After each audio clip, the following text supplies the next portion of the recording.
Sadguru, I believe that talent is something which is grossly exaggerated in success. When I was in medical school, I used to teach martial art. That was my passion.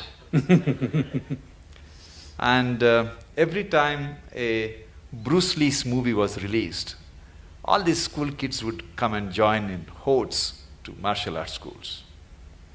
We used to call it Bruce Lee phenomenon. They're gone after 2 weeks. Yes.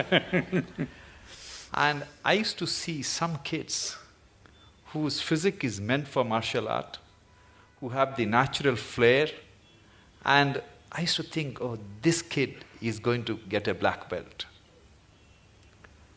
And interestingly, Swamiji, after 6 months, they're never there. The guys who go up to the black belt and, do something very good in martial art are the ones who joined the school without any skills, without any talent, who worked very, very hard. For everything they had to sweat it out.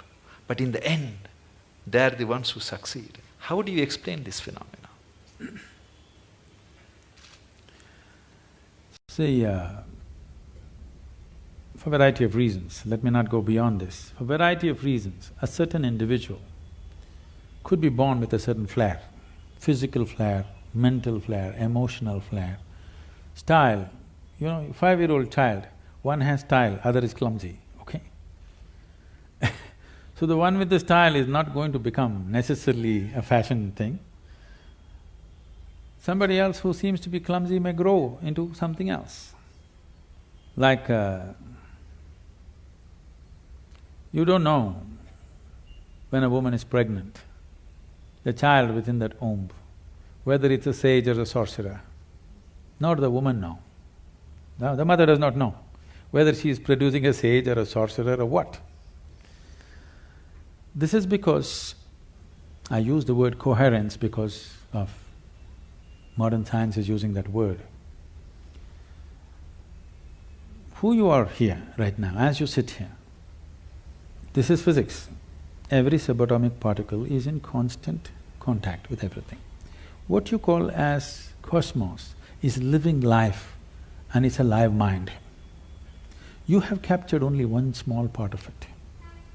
If you work with only that one small part of what you have captured, both as life and as intelligence, you will function at a certain level. If you apply yourself to break the barriers of your limitations that you've set for yourself, then there is an intelligence beyond anybody's understanding, beyond anybody's estimate, which is available to you. Once this is available to you, people think you're superhuman. No, this is not about being superhuman. This is about realizing that being human is super. The immensity of being human has not been realized. So we are always making a kind of a mathematical calculation. Okay, if this person has this much IQ, maybe this is what he will become. This is what Newton's law, that everything that moves on this planet works to a mathematical precision or a geometric precision. That is, if you take a pendulum, the length of the pendulum will decide how it will swing.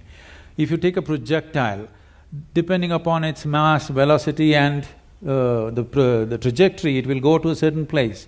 That is not how the cosmos is working, because what you think is physical and not physical is all mixed up within this human being. The physical self, the psychological self, the emotional self, and who you call as myself, the life within you, the fundamental life process, these are all different dimensions. And the innermost core of who you are, which, because all the other words are corrupted, I'll use the word life or just you, what you call as me. This, if you allow it, if you do not identify it with any form, with your physical form or with other different identities that you take on, it has a way of being cohesive or collaborative with everything around. When we say somebody worked hard, all he is trying to do is stretch his boundary of identity, isn't it? He's trying to stretch his boundary. If he succeeds to stretch his boundary, something that he never thought possible or imagined that is within his competence or capability becomes his. Miraculously, I can show you hundreds of people who come to me, we prepare them for a certain period and then we initiate them. In 24 hours, you will see the shape of their face will change. Genetics are altered. In 24 hours' time, you can see the photographic images, they have actually changed dramatically overnight simply because of a certain extension of their identity. So, in the Indian spiritual milieu, so when you say spiritual, we must understand this. This is not about looking up or looking down. When we say spiritual, we are talking about transcending the limitations of physical. So right now, the physical is here as if it's a solid entity in people's experience.